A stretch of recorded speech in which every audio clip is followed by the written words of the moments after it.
Hello, just giving everyone a 60-second warning and we'll get started in just a moment.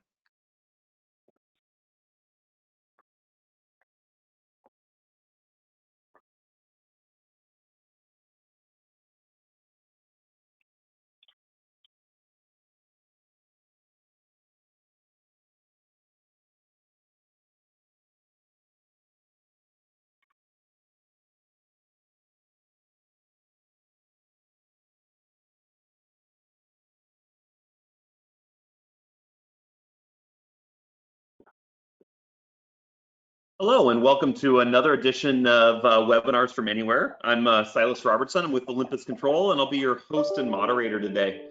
Today our topic is Cobot Welding, and our specialist is Josh Pauly from Vectis Automation, experts in all things welding, and they have a solution using Cobots that I think everyone is really going to be interested in. This is the second time we've done this webinar. We had a great success the first time. Josh is very entertaining and has a great demonstration for us and description of their solution. A little bit of logistics for you. If you have questions during the presentation, please send me a question by using your interface. There's a little question mark right next to the hand. The question mark actually lets you type in a question to me. I'll answer those in the background and gather questions from the group to ask Josh at the end for a Q&A session. The webinar is going to take 30 to 45 minutes, depending on questions that you all have, and the session will end, and you'll be on with your day. Please join us again for another Webinars from Anywhere, and I'll go ahead and get out of the way and let Josh educate us all.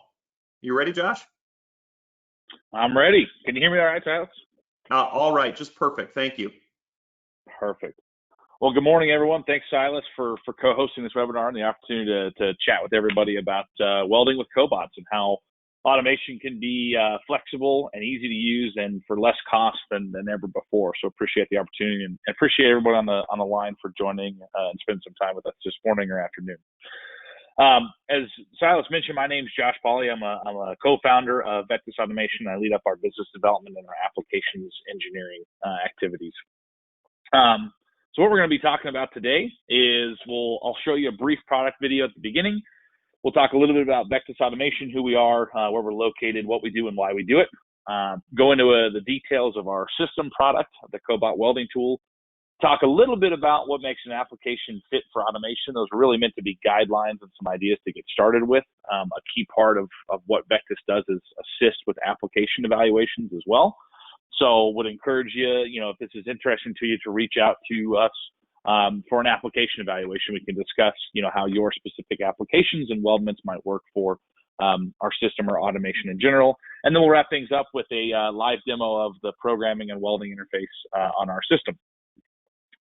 So just want to start off with our product video here. This is also available on our website, vectisautomation.com, and also on our YouTube channel. You can Google Vectis Automation YouTube and find this.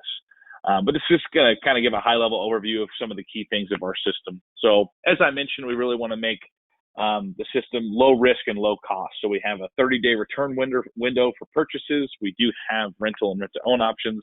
And we have a very quick lead time of approximately 4 weeks. And we can expedite that if need be. A big thing that we've heard from the market is, compared to traditional robotic welding solutions that can take up an entire room or bay, in a large work cell area, the portability and flexibility of this system. Our system is a 3 foot by 6 foot footprint. Really helps out with workflow in a shop and floor space as well. And then a key hallmark that we'll continue to talk about is the ease of use of the system. So our customers do report that it takes a few hours to get the system set up entirely on their own. All of our customers have done DIY setup and install. And what that really helps with is, you don't have to send out your already busy personnel to our facility for training, and we don't have to send out a tech at that cost to your facility for install and commissioning. We've made the system simple enough and easy enough to where you can get going on your own much quicker and for much lower cost.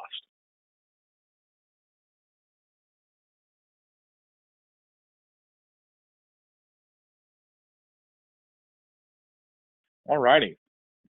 So getting into real quick a little bit of what Vectis is. So Vectis is actually a Latin word for lever and leverage. And why we chose that name was that we seek to be the leverage for manufacturers to be able to boost productivity amid primarily the shortage of skilled welders that we're seeing, in addition to some other things of cost competitiveness and globalization and all sorts of and quicker lead times, lean manufacturing. So we're trying to be that leverage for manufacturers to be able to accomplish those goals. We are a certified systems integrator for Universal Robots. We partner with Olympus in the West Coast and Gulf to provide these solutions together. We're a team. Vectis is a team of engineers with over 75 years of experience in the traditional robotic welding industry. So what we've really tried to do is merge what we learned from traditional with the power and flexibility and ease of use supported by collaborative robots or Cobots. We're based in Fort Collins, Colorado, about an hour north of Denver, and we focus entirely, again, on a Cobot welding tool to boost productivity. And some key hallmarks we'll continue to come back to: ease of use, portability, versatility, a fast lead time, and cost effectiveness with low risk. And we pair that with peace of mind via our return policy and our rent-to-own options as well. And again, the reason why is the American Welding Society is estimating, and I'm sure I'm preaching to the choir here with folks struggling to find or retain welders, but the American Welding Society is estimating a shortage of 400,000 welders in the U.S. alone by 2025. And it's our belief, and kind of what we're seeing from our customers, that the collaborative nature of man plus machine is going to help fill that gap more than just manual welding or just robotic welding. The collaborative nature of that's going to provide for that best productivity with flexibility. Get a little bit into the product. So what you see here is our system product, the Vectis Cobot welding tool. The system is portable, so it doesn't require anchoring, and it allows you to bring the Cobot to the work. And I'll show a picture on the next slide that kind of shows an example of that. And it allows you to really move the system around your shop as workflows might change, or as you might have a large part coming through, or anything like that. So it provides you with some flexibility and versatility there. You can fixture and weld on the modular table surface itself, or also off the cart or on a larger part. The reach of the robot is 51 inches plus the torch, and I'll get into a little bit later how that reachability looks on a variety of different parts. And there's a free drive button on there that I'll demonstrate during our demo that allows you to push and pull the robot around, which really, really simplifies and quickens programming.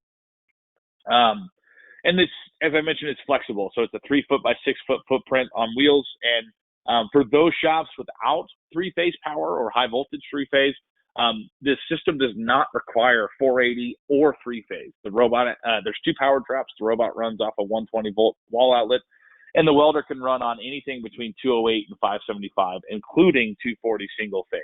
So it's very flexible in that regard as well. I know if you don't have 3-phase already, it's very, very expensive to bring in. So we wanted to make a system that could be flexible to that. So here's just a few pictures of applications that our system has kind of helped out with in the field. You see an example of, some thinner gauge, that 16 gauge tube to 11 gauge flange. We're doing those 1-inch diameter circumferential welds in a pretty high volume production. That customer looked at traditional robots, but just couldn't justify the cost and footprint relative to this type of solution. And then this was the picture I was mentioning where, for larger parts, or if you want to weld on an existing fixture, you can actually just butt the cart up to an existing fixture, datum it and control its position, and then have the robot weld on, or the Cobot weld on that fixture there. Just a few more examples of some pictures, both thick and thin. I've also got some of these specific applications with me for this demo, so I can zoom in on those when we're here. But you see like a very thin 16 gauge tube weld, 3/16 weld, all the way up to a much thicker, that's a 1/2-inch multi-pass weld, and you see the penetration profile right there as well. And just a variety, outside corners, these types of joints. So there's opportunities and applications that can be done on a Cobot. Again, just a few more examples. Do welds here, some medium gauge material where we're doing some out of position vertical welding, and that customer was. And then, this was a really, really neat application where this customer is doing these tacks, and they have their welders. It's like I think it's 130 tacks per part. Pretty mind-numbing application to do all day if I'm the welder. And so we were able to leverage some of our software tools, our pattern tool and our tack tool, to actually program these very, very quickly. Each vein took less than a minute to program with those tools. And it really, saved the welders and that company a lot of time and money tacking each one of those individually. Great application, monotonous application to hand over to your Cobot helper.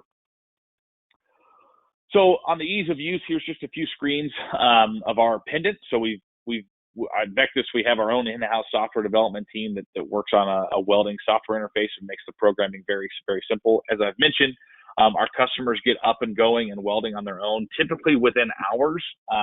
Some folks are in production the first day. I would say almost everyone is in production within the first week of the system arrival. We really focus on graphical programming so that, there's no coding and that the programmer is just pulling over some simple commands. Hey, I want to make an air move. Hey, I want to make a weld. I want to do a tack here. I want to add a pattern. We provide visual context. So, hey, if I'm going to make a circular segment here, you need to teach 2 points, and here's what these 2 points are and where they should be, right? So we're providing that visual context on the pendant rather than in a 1,000-page manual that you got to flip through to find, what this piece of information there. Our software provides total weld and weaving control. So we're controlling the travel speed of the weld, the voltage, the wire or voltage or pulse trim, the wire feed speed, crater fill, cool and fill time, and then the weave as well. So we can do a zigzag weave or an inline whip weave if you have some applications that kind of desire that rippled look on the weld. And then, as I mentioned, we're with in-house software development, we're constantly developing new tools based on customer feedback to help speed up programming and make it quicker and simpler to do. So the tack tool was customer feedback, stitch welding, the pattern tool, and touch sensing, a number of other valuable software additions that we continually roll out. So there's an example of our pattern tool, and lastly, our stitch tool there. Just some examples of what those look like. Really speeding up programming. And again, our focus is to bring more automation and put it in the hands of more folks where it was too hard to do or too expensive or too risky to do prior. And so we've really focused on creating an affordable, all-in standard system with a price that's accessible. And that price includes shipping. And really, it's that all-in price, right? So it's not, it's the system, plus I got to fly out to training and pay for training, plus I got to pay to have a tech on site for a week. It's really an all-in system price because of the DIY fashion of it, right? Our customers don't have to pay over the system price to get it in commission. Lead time is typically 4 weeks, and we do have options to expedite sooner for those that might need it sooner. We also have a financing program with a third-party partner, and we also do operate a short-term rental and a rental-own program. That is a limited fleet that is almost always fully booked out, but let us know if that's interesting to you, and we can certainly get you on a wait list or talk about some other options as well. I just want to share a few customer testimonials. This is one of my favorites, partnered with Olympus for this customer up in Montana. The co-owner of MT Solar up there, I called him the day his system arrived, and hey, how's it going? He said, hey, we were cutting shrink wrap in the morning and in production by the afternoon, by lunchtime, I think was what he said as well. A local customer of ours out in Greeley, Colorado, they're an agricultural customer. It started contributing the day it was delivered. It didn't make sense for us to invest in robotic welding until Vectis. They have changed the game. Another job shop, small, medium-sized job shop in Colorado. It's singing sweet lullabies. It was lower cost, easier to use, and saved them space relative to a traditional robotic welding system that they had looked at. So they had gotten some quotes and started to plan on that, but the footprint was a huge problem for them for traditional automation solutions. So that's how the Cobot was able to help them. And then one of our customers out in Illinois that actually has a number of traditional robotic welding systems and decided to supplement those with a Cobot welding system. He's running 3/16" fillets at 33 inches a minute, which is just a insane amount of weld to put down and a very high deposition rate. And it only took him an hour to program his first production part. So now we're going to move in and talk a little bit more about what makes an application automation ready, right? What makes a good application for welding and what doesn't, and that's from our experience, our 75 years of experience, that is so critical. Is right application, because not all applications are created equal, and we want to make sure that we're enabling everyone to have the highest probability of success in production. So, if it's done right, automation, some of the benefits you can see from automation: softening the blow of the skilled welder shortage, improving quality and consistency of welds, and preventing overwelding, which is a very costly issue that a lot of our manufacturers face. Improve safety and reduce operator fatigue and the monotony of repetitive welds like that tacking operation. Lowering manufacturing costs, and not only in the weld department. As a rule of thumb, most customers typically see either a double or tripling of production with a Cobot welding system. And the key thing there too is it's not what I term the stopwatch time, right? If you hold a stopwatch to your best welder and you hold a stopwatch to the Cobot, they're going to be, fairly close to each other, because welding, there's a certain amount of heat that you can put into a certain part, right? There's a kind of a physical limit on how fast you can go on some parts. What you really see is, okay, that batch of 100 or that batch of 50 or that batch of 300, how long did it take me to do, nominally manually versus with the Cobot, right? And that's where we see, and our customers see, that 2 to 3x increase in productivity. And that's just in the weld shop. A lot of our customers report as well that the post-weld operations, particularly grinding, has been reduced as a result of the quality and consistency of the Cobot, right? And that's a non-value add process to grind off spatter or oversized welds or things like, or inconsistent welds. So if you can take that out, not only are you improving productivity in the weld shop, you're also reducing non-value add time afterwards. And I've got an example of that coming up as well. And then more business potential. So with the increased capacity, you can also reduce lead times and cost.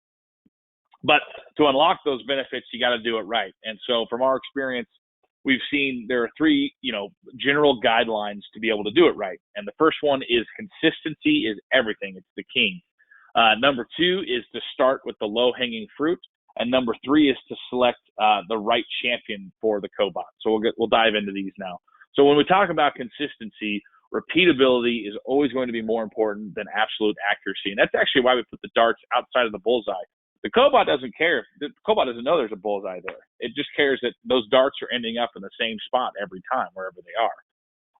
And there's two facets of consistency. You have what's called kind of a dimensional consistency, where I want to put the weldment in the same location relative to the robot every time. So that's really important with fixturing and with upstream. And then number 2, I've got to have a consistent weld cross section. So, if I'm welding an outside corner, those plates can't shift and make a different type of joint, because the Cobot doesn't inherently know that, and can't change its weld parameters or necessarily change its position as well. There are some technologies that can help mitigate the effects of inconsistencies, but man, what we've seen in our experience is that the best way to manage those is to improve upstream processes and fixturing. And we see a lot more customers being able to do that, with more lasers out in the market, more CNC brakes, more consistency in other parts and upstream of the shop. You were seeing that carry forward into really great welding automation as well. So some green lights there, no gaps or having consistently small gaps. I'll get into that more in some forthcoming slides. Laser or CNC plasma table are great. CNC bent or at least consistently bent parts. Pre-tacked parts are typically a plus, but your parts don't have to be pre-tacked. If you've got a really good hold and locate fixture, you don't have to tack, right? But pre-tacked can be a benefit, especially if you're doing some joints like an outside corner where we really want to maintain that weld joint cross section. Some red flags: manual cutting is rarely going to work out. If you see parts being shoved or hammered into their fixture, if you're doing, especially for thicker welds, if you're doing a lot of pre-weld grinding or joint prep, that typically can inconsistently change the weld joint cross section. And then open root or full penetration welds are also something that, to date, I haven't seen any automation solution, whether it's Vectis or anything else out in the market, be able to handle open root welds or full pen welds consistently with the realities that you see in production. So would recommend staying away from that. But I have seen where, for those thicker joints where you do a manual root and then you have the robot or Cobot fill up the joint and do the cap passes as well. So number two, second guideline is start with the low-hanging fruit. One of my colleagues had this quote, if a person looks like a robot all day, it's probably ripe for automation. I just love that because, the temptation is often to want to automate the large, complex assemblies or final assemblies or the big parts. And I think it's because, whenever one of those goes through the shop, it's just this huge labor drain and this huge, pain, right? But where we've seen the most effective deployment is on the small, simple, monotonous parts and subassemblies. And so, I recommend first taking a look at outside manual welding booths. What are the pallets of parts that are piled up, right? The little small parts, the brackets, the subassemblies, things like that, the tacking operations, even the Cobot can handle, right? That's where I recommend starting. And it's not to say that you can't graduate to the larger, more complex parts, but that's where we see the most effective deployment in the long term. Is start simple, then move up, right? Then graduate. So some green flags or some green lights there. MIG fillets, bevels, and grooves. Steel or stainless steel are always going to be the easiest. Aluminum is possible, but it's trickier and harder depending on the alloy and thickness. So that's one thing if you've got some aluminum, let's talk about it. If the part's relatively open for torch access, I don't have to reach into tight spaces around plates and things like that. Planar welds that require no or minimal repositioning. And then a high arc time relative to the size and number of welds, right? That could be a big bonus as well. And lastly, I'll show some slides on this as well, but we currently don't have a TIG offering, and there's two really big technical hurdles with that. One is the high frequency of TIG, and two is the directionality of the TIG process. But what we have seen is that there are some currently manually TIG applications out there that could be a potential for conversion to Cobot MIG. And the applications that we've seen that have been able to be converted, man, you talk about a productivity increase. Those can be 20 to 30x depending on how slow that manual TIG process is. So if you've got a TIG process that you're looking at automating, let's talk about it. Let's get some pictures and drawings, and we can even look at potentially doing some weld tests to see if that might be feasible. So it could be a huge bonus. And then lastly, the third guideline is the right champion, and what we've seen, from the folks that we've worked with, is that when you look at the champion, who's going to be your person that's programming the robot and leading its success, the qualities that are most important are the eagerness and the ownership. Are they going to take ownership and want to see that system succeed? The technical knowledge can be learned by somebody who wants to see the Cobot just cranking out parts, right? And so, we've worked with folks that are brilliant technically, but just don't want to see it work and it doesn't go well. And we've worked with folks that don't have the technical knowledge of programming or welding, but hey, they really care about it, want to see, and they're insanely successful, right? So that would be what I would recommend, is focus on the character attributes of eagerness and ownership. And we've seen those champions come from all backgrounds, owners, sons and daughters, engineers, shop foremen, machine operators, and welders. They don't have to be a welder or a programmer. That's what our YouTube instructional videos and our user guide are there for. But it's the eagerness and the ownership that are critical. So just a few more application slides. So when I talk about, some things that can be converted from manual TIG to Cobot MIG, when you look at these pictures of manual TIG on the right side and some of the things that the Cobot has been able to do, you can kind of see, hey, that can be possible for certain applications, right? Not every application. Lots of applications will need to stay TIG, but some of them we'd like to discuss and talk to you about if there might be a conversion potential, right? Here are just a few examples of some slam dunk applications.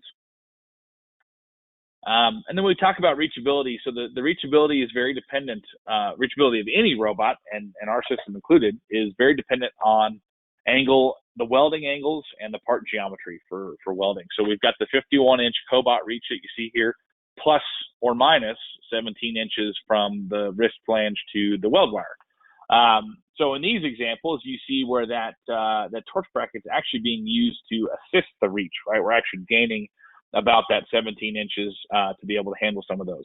In other applications, like this customer's that's doing handrails, or we've got to do some vertical welding in one position, you actually kind of lose that 17 inches, right? So reachability is just so very dependent on the weld torch angles and the part geometry that it's tough to say, hey, anything within a 4 foot by 4 foot square can be welded. We like to take a look at each individual application with you to see to look at reachability and viability.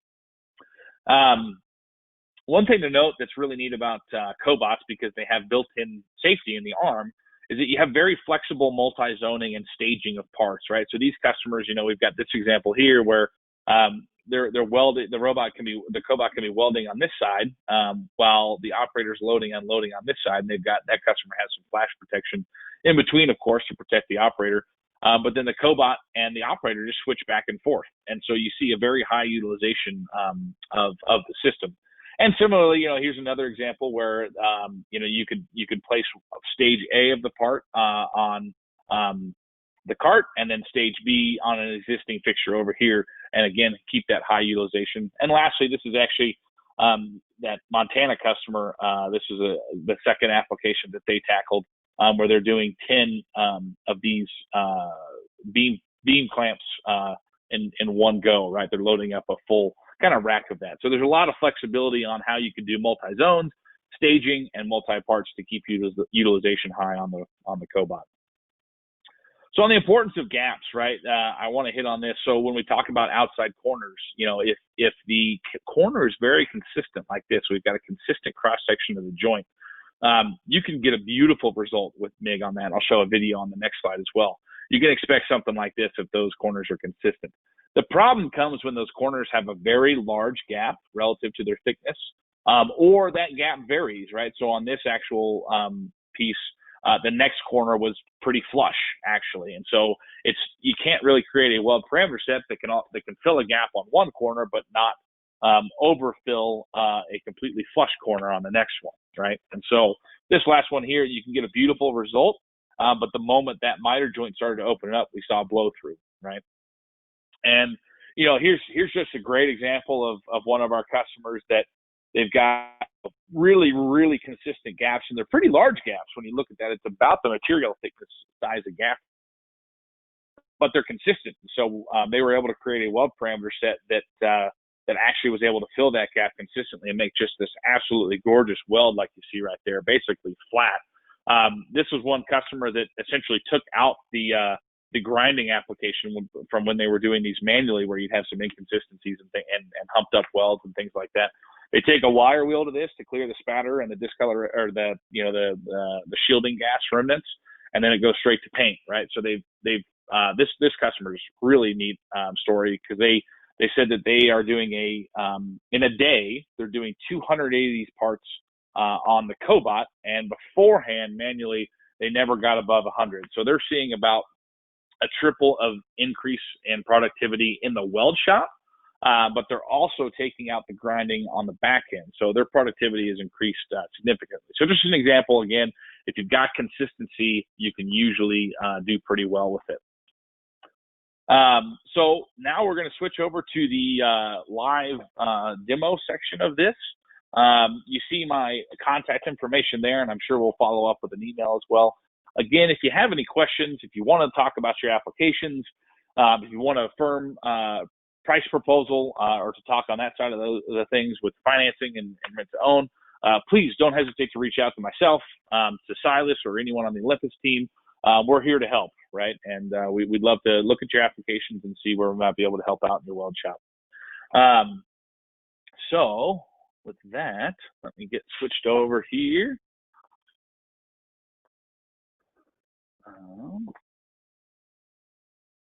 Get my webcam going.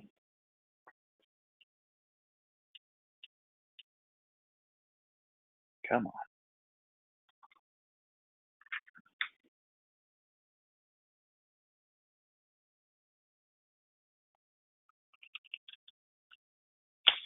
There we go. Perfect. Silas, can you see me and see the pendant screen? All right. Yeah, we can see it fine. Everybody's been dying to see you in action. Perfect. So what we're going to do here, we're just going to make a simple weld on this T-plate and kind of show you some of the basics of how to program your first weld here. So on the right-hand side of the screen, you're seeing a emulation of the pendant, and then obviously we've got a live webcam of you'll see me move the robot around and things like that.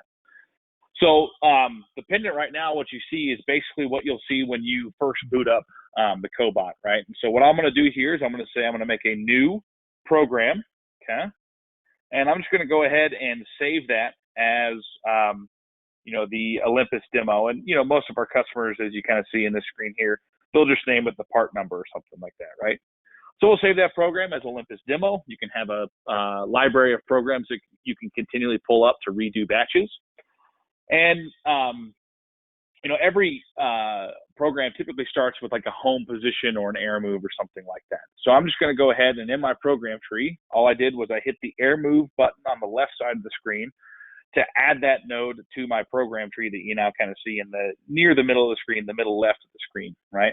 And so I've now added the air move to there, and that node is highlighted yellow because it needs some input from me, the programmer, on where that position is, right? And so I like this position as kind of a starting position. It's up out of the way, away from the part. I can come in here and unload parts, right? So I'm just going to go ahead and teach this position as my air move location. So all I do to teach it is hit the update waypoint button right there. And now we see that air move is no longer yellow because it has the information it needs. It has its position. So next, I've got my home air move made. I'm going to go ahead and create a weld. So I simply hit the weld button, and that loads in a template to my program tree. So every weld template in our software contains an approach point, a weld start point, a weld end point, and a weld depart point, okay? And that's for the most basic of welds, like this T-plate, where it's just a straight line, right? For more complex welds, you can actually add weld throughs in, and I can add as many of those as I would need. And a weld through simply allows you to change direction while the arc's still on, right? So that's what we used, for example, for this plate here, where we had a start, a through point, and an end point right there. For this demonstration, we're just doing a simple T-plate. Oh, one more thing to mention. Not all weld joints are going to be linears, right? So we're going to have some circular or, radial segments. So if I needed to do a circular move, I simply change a through move or my end move from a linear to a circular via this drop down right here, right? And that's what's going to allow us to do some of the applications like you see here. So this one actually was a start linear, through circle all around that, and an end linear. Oh, I need to go a little higher there. And an end linear to be able to do that gusset and pipe to the flange in one weld pass there. So circular and linear joints are possible. But for this demonstration, we're just going to do a simple T-plate here. So I'm going to go ahead and delete those weld throughs and just stick with my start and my end point. So I'm going to use you heard me mention earlier, this is called the free drive button that allows me to move the robot by just pushing and pulling it. When I let go of that, the robot stands firm. So it's got its motors braked. So I'm just going to bring this down here and push and pull it to my weld start point here. I'm going to give it a little bit of a push angle on the travel. Check my work angle there. Looks pretty good.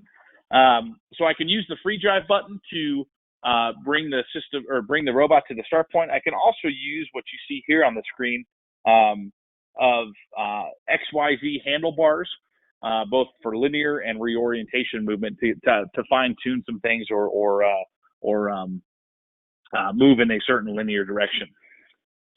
So I like that for my start point. So all I do now, I've got my weld start highlighted. I'm going to hit the update waypoint button, and that teaches the robot's current location as my weld start point. So now I'm going to take my free drive button, move to the end here. There, check my torch angles again. That looks good. And that looks good. Maybe give it a little bit less of a push. Highlight my weld end and hit update waypoint. And so lastly, the last thing I'm going to do is I'm going to ask it to move back to home when it's done completing that weld. So I can actually just copy my original air move and paste it below the weld template. And so that's what my weld, this simple weld looks like: an air move from home, my weld template with an approach, depart, or approach, start, end, and depart, and my air move back to home, right? The weld approach and the weld depart, they're actually automatically programmed based off where I teach the start and the end. Basically, the torch is back, the Cobot just backs up in the direction of the torch with a certain distance that I specify, or I can also do a custom approach and depart if I needed to. So now that we've got my path programmed, the last thing I need to do is add in my weld parameter set that I want to use to weld out this T-plate. So that's under our process tab here. And I can either select from my weld template library, which I'm going to do in this case, or I can also set individual parameters for this particular weld. In this case, I'm just going to use one of our out-of-the-box weld parameter sets that's going to make that weld right there, which is a 5/16 or 8 millimeter horizontal fillet. We are going to use a pulse welding waveform here, so that's what you'll hear and see. Pulse helps reduce spatter and reduce heat input while making a pretty gorgeous weld. So I've got my path program, I've got my weld parameters chosen, and the last thing I'm going to do before we actually weld is do a dry run. So a dry run is essentially run through the entire program, but just without the arc on. And that's determined by this little icon here that you see me flagging back and forth. Right now that shows it's blocked, and if I were to hit it again, it would show it live. So I'm going to go ahead and do our dry run here. We'll hit play.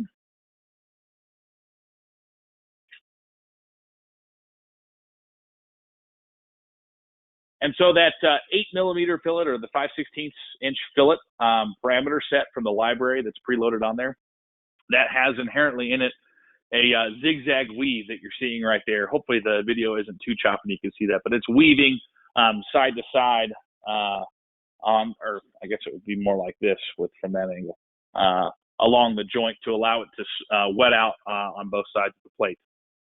So my dry run looks great. I'm going to go ahead and hit the arc weld live button there. So now we're going to weld live. Make sure I've got gas here. Yep, got shielding gas, and we're good to go. So fire in the hole.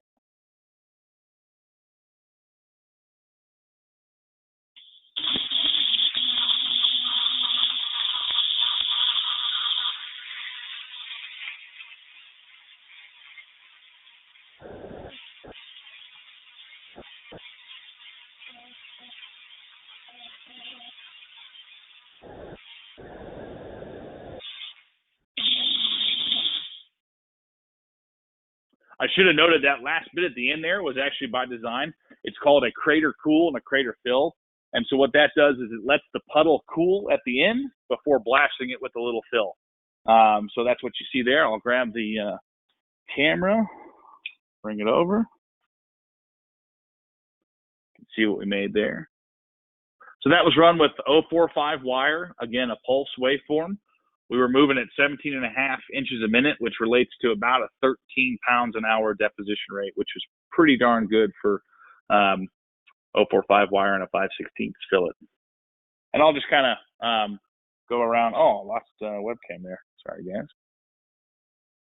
Oh, just kind of go around and show some of these other applications that you see here. Again, that circular one, a bracket there. That tube with the vertical downs. We've got an outside corner that you see there on fairly thin gauge material and some thinner fillets. Multi-pass 12-inch, or excuse me, half-inch fillet weld. That through point there, you saw that application earlier of that 16 gauge tube. 3/16 on 16 gauge tube. Showed that earlier, and then a little double flare bevel. So I think with that, Silas, we can open it up to some Q&A if anybody has any questions.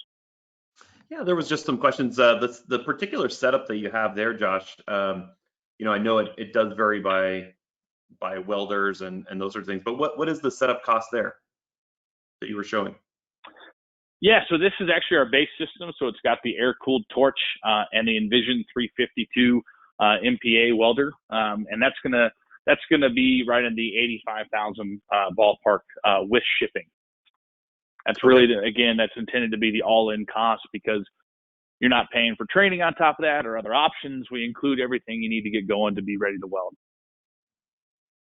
Sounds good. And is that a UR10 robot on there? Yep, that's the UR10E. Okay, great. Very good. Could you talk about aluminum welding a little bit more?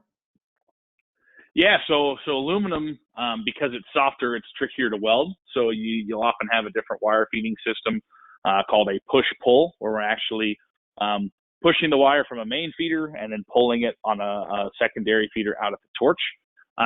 So we have a package that we're working on for that. That should be being debuted in the next month or two. So stay tuned for that. If you have some aluminum, I'd encourage whoever's asking that question to reach out and let's take a look at your application and kind of get going on that process to see if it would be a good fit once we have our push-pull package productized and ready to go. Last thing on that is that there are some aluminum alloys that are stiffer than others that can be run with a push only. We have successfully done that with a 5000 series alloy that's 3/64" wire diameter or greater. So we can happily talk about that as well, depending on what alloy they're welding with. Sounds good. And if somebody does have an application, do you simulate those? Do you test those? Does it start just with a conversation about the application? What does that process look like, Josh? Yeah, it starts with what you mentioned right there. It starts with a conversation, so we can learn so much from just some pictures and some drawings or 3D models if you had them. And that allows us to kind of combine our 75 years of doing this under the hood and let you know, hey, we've seen this in production and it works, or these are the challenges you're going to face, or things like that, right? So with that, we can do some virtual reach studies where we bring a 3D model into our 3D reach study environment. Those were some of the pictures you saw in the presentation. So we can check out reachability for production. And if a specific application merits it from a we're not sure how it's going to go standpoint, we can also look at a paid feasibility study. We've done those for a number of applications, particularly like a manual TIG to a Cobot MIG conversion would be a good example of that. The one thing too is that we don't weld every application, because welding in a lab really doesn't tell you too much about how it's going to go in production. And what we've seen is that even if you can weld at a lab, doesn't matter, because the production side of it is going to be more important, right? And so we really like to spend the time focusing on, hey, we know this application can be welded. Let's make sure it can be done in production, amid production realities, and have more of a conversation about that. Sounds good. If someone was getting started and you walk through that process, what does the lead time look like? So the lead time for the system itself is 4 weeks, along with some expediting options if you need it sooner. The lead time for the sales, or like the application side of it, if we have the information, it can be very quick, right? If you can get us some pictures and drawings, we can take a look and give you our professional opinion, typically same day or next day. And then sometimes it's kind of a dialogue, right, of, hey, these are the things you're going to need to be aware of, or we need some more information or something like that. So anywhere from a couple days to a couple weeks, depending on how the information sharing goes. Well, great. Well, thanks, Josh. I think it was fantastic for all of our attendees today. That's going to conclude our webinars from anywhere. If you'd like to join another one, please sign up, and hopefully you got something out of our presentation today. Thanks again, Josh. I think it was fantastic as always. Yeah, thank you, Silas, and thanks everyone on the call for your time. Appreciate it.